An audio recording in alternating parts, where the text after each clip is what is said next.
Bem-vindos ao KVR Literária, uma realização KVR Produções e Sambista Nordestino do Brasil. Eu sou Li Garcia e vou continuar a leitura de Zequete e suas andanças por aí, Dionésio Meireles. Este é o nosso áudio de número 7 e estamos na página 61. O começo de vida em comum. A convivência com Zequete se intensificou depois de 2 anos de relacionamento com a Geisa. Ela morava com a mãe e o filho. Depois fomos viver juntos. Viramos parceiros, sempre unidos e vivendo os fins de semana intensamente. Bailes, ensaios da mangueira, praia, excursões e passeios com nossos filhos. Os meus, que na adolescência tinham ido morar com a avó materna, mas não abriam mão de estar comigo vez em quando, e o dela, o pequeno Rodrigo, que passou a ser meu filho também.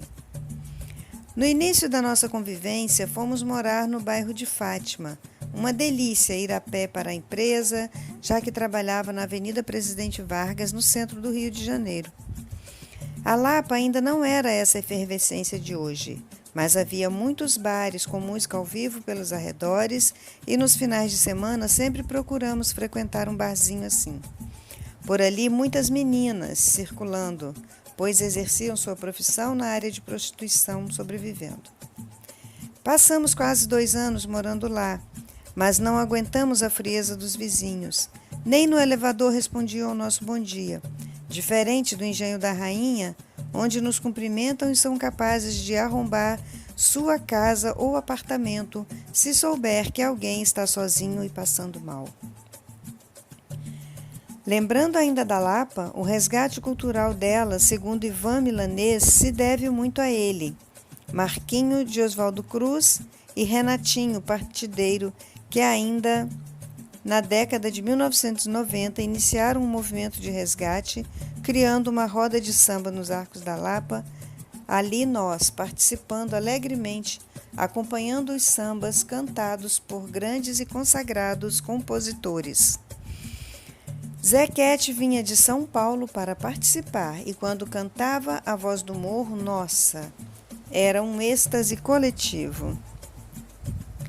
Monarco, Noca da Portela, Wilson Moreira, Argemiro, Jair do Cavaquinho, Bandeira Brasil, Darcy Maravilha, Marquinhos Diniz, Márcia Moura, Surica e vários outros portelenses, sempre prestigiando aquele momento.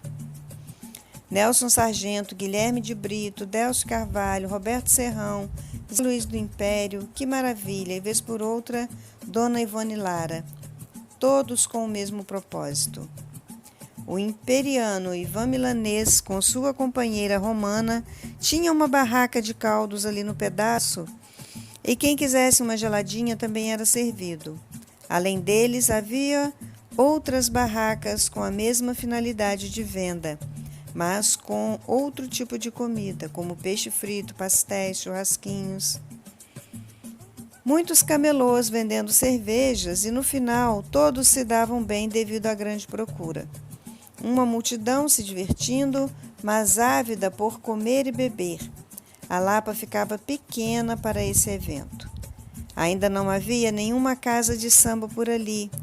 Tinha sim o Lapazes, já citado antes, um espaço cultural dos funcionários do Serpro, que abria suas portas para o samba de raiz e para o choro.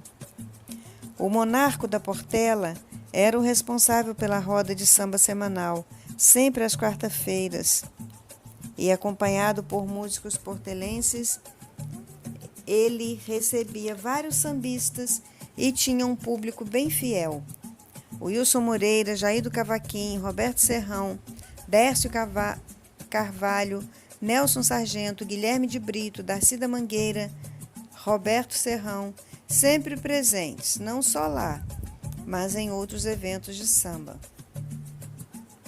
Ex-jogadores como o Afonsinho, que jogou no Botafogo, Cafuringa no Fluminense e Zizinho, grande Zizinho, eram figuras fáceis.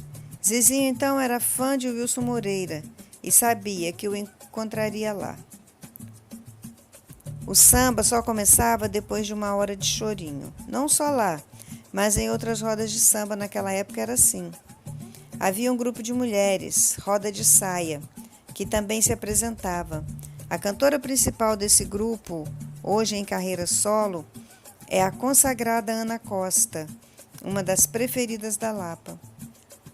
Quando dos Jogos Pan-Americanos em 2007, no estádio do Maracanã, ela fez a abertura cantando o samba composto por Arnaldo Antunes, Viva a Energia. O monarca tinha o domínio necessário para conduzir a roda, ora cantando, ora chamando convidados para a famosa canja, em sua roda dos lapazes. Vez por outra, quando Zequete vinha ao Rio, uma das suas preferências era estar com o monarca. Eles tinham muita amizade. Na década de 60, tiveram até barraca de peixe juntos na Praça 15. O peixe e as mulheres.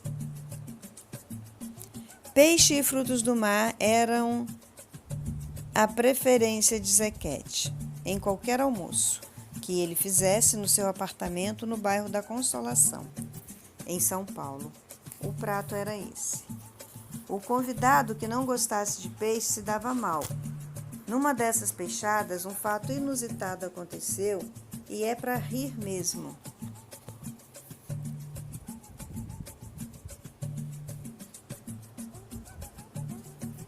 Segundo o cantor Zé Cabaleiro, frequentador da casa, Zequete foi tirar a escama de um peixe, quase 3 quilos, no parapeito da janela do 7º andar onde morava. Não é que o peixe caiu indo se estatelar na calçada do prédio? Um domingo que à tarde ficou sem o peixe e os convidados, todos classe média, a ver navios.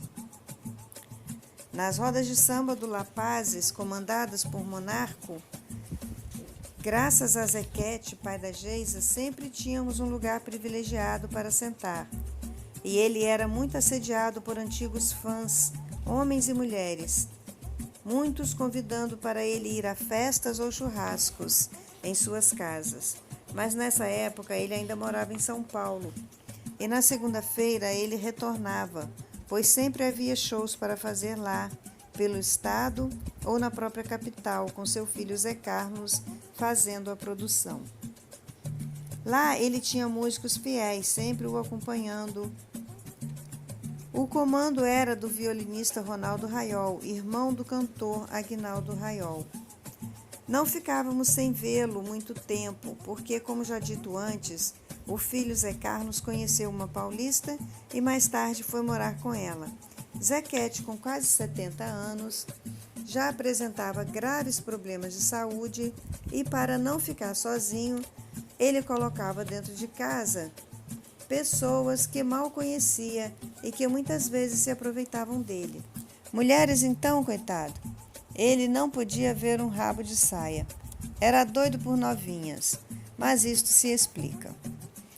No início da década de 90, quando a técnica de prótese peniana estava começando no Brasil, Zequete se dispôs a servir de cobaia, fazendo o procedimento que foi mostrado pela televisão durante a madrugada no programa Goulart de Andrade.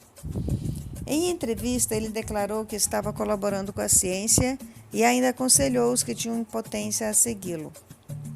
Nunca sofri de impotência, mas com a idade resolvi pôr a prótese que nunca falhou. Quem tinha impotência deveria segui-lo. Sempre tive muitas mulheres e dou conta de todas. Zequete está cheio de tesão.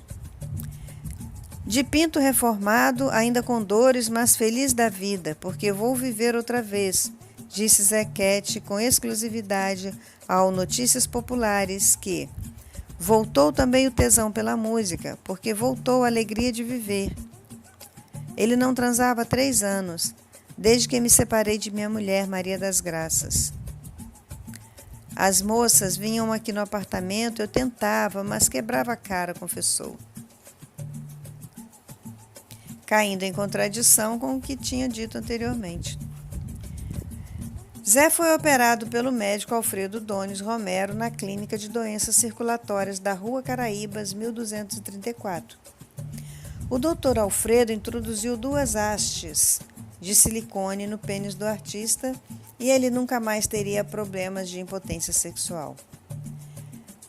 Deus queria que eu fizesse uma música, A Mãe África, em homenagem ao iluminado Nelson Mandela, e botou o Dr. Alfredo no meu caminho para que voltasse todos os meus tesões. Zé não pagou quase nada pela operação. Autor de mais de 300 músicas e com grandes sucessos, como A Voz do Morro, Máscara Negra, Diz que Fui Por Aí e Opinião, diz que recebe muito pouco pelo trabalho de compositor. Se eu tivesse que viver de direitos autorais, já teria morrido de fome há muito tempo. Eu não estou na miséria porque sou funcionário aposentado do INPS, disse a Henrique Mateucci, do jornal Notícias Populares, de 11 de agosto de 1990. A volta definitiva para o Rio de Janeiro.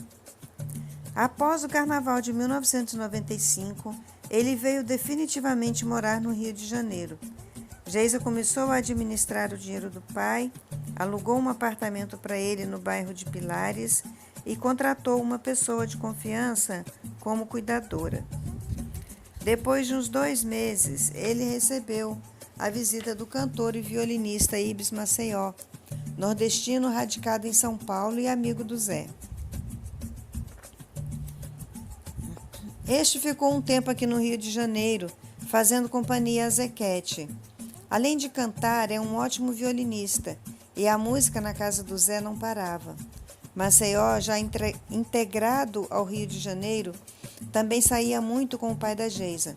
O jornalista e fotógrafo Pessi Ribeiro, que nosso personagem conheceu na casa da mãe Joana, em São Cristóvão, revelou-se um grande amigo e também não descolava dele, sempre lhe fazendo companhia quando necessário.